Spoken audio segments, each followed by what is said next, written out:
कहते हैं कि रात्रि के अंतिम प्रहर में सबसे अधिक घना अंधेरा होता है और उसी प्रहर के बाद ही उजाला भी होता है।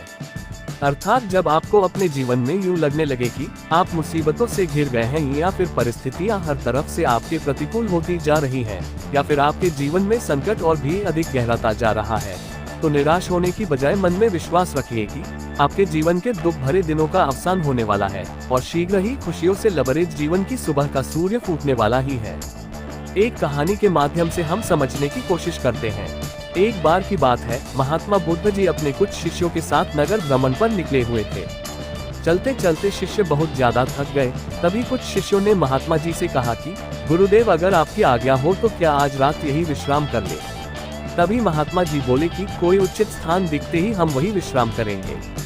तभी चलते चलते उन्हें एक महल दिखाई दिया। वो सभी उस महल की तरफ बढ़ने लगे और महल के मुख्य द्वार पर जा पहुंचे और फिर द्वारपालों से जाकर कहा, क्या हम महल में प्रवेश कर सकते हैं।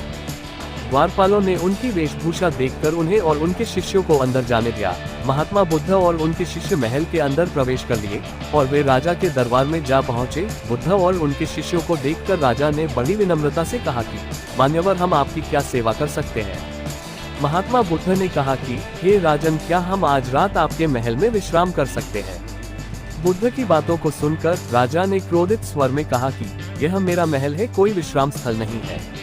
इस बात पर जवाब देते हुए महात्मा जी ने कहा कि अच्छा, ऐसा है क्या। तभी महात्मा जी ने सवाल पूछते हुए राजा से पूछा कि हे राजन, क्या आप बता सकते हैं कि आपसे पहले ये महल किसका था। बुद्ध के सवाल सुनकर राजा चकित हुआ और इस बात का जवाब देते हुए उसने कहा कि इससे पहले यहाँ मेरे पिता का राज्य था। तब महात्मा जी ने कहा कि अच्छा, अब एक सवाल का जवाब और दीजिए कि आपके पिता से पहले यहाँ किसका राज्य था। तब राजा ने गुस्से में तिलमिलाते हुए कहा कि आप ये कैसे सवाल कर रहे हो। मेरे पिता से पहले यहाँ मेरे पिता के पिता अर्थात मेरे दादाजी का राज्य था।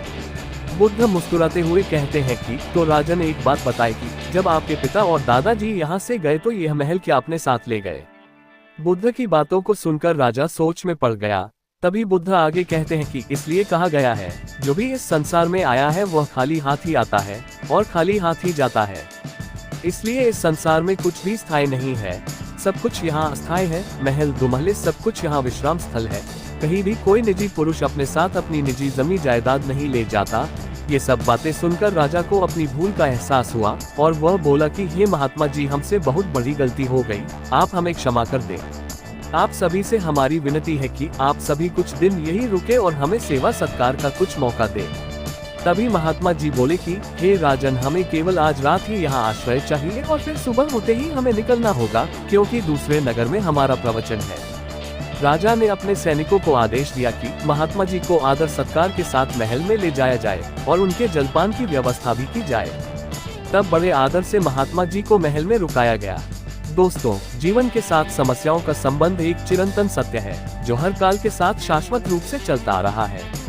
इस सच से हम बिल्कुल इनकार नहीं कर सकते हैं कि जीवन है तो समस्याएं अपरिहार्य रूप से होंगी, क्योंकि जीवन और समस्याएं एक दूसरे के पर्याय के रूप में विद्यमान होती हैं। जीवन का अस्तित्व नहीं रहने पर समस्याएं भी नहीं रहती हैं, क्योंकि जीवन की समाप्ति के साथ समस्याओं का भी अंत हो जाता है।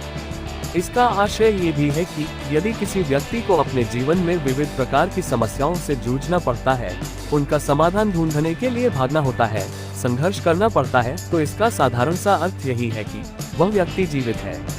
मृत व्यक्ति को न तो समस्याएं आती हैं और न ही उन्हें उन पर नियंत्रण पाने के लिए कोशिश करने की जरूरत होती है। समस्याओं का ये स्वरूप इस धरती पर मानव जीवन के अस्तित्व की एक महत्वपूर्ण कसौटी के रूप में कार्य करता है। यदि समस्याओं के बारे में गंभीरता से विचार करें तो हम इस निष्कर्ष पर पहुंच पाते हैं कि सभी समस्याओं की एक ही प्रकृति होती है और वही ये है कि वे कभी भी स्थायी नहीं होती हैं।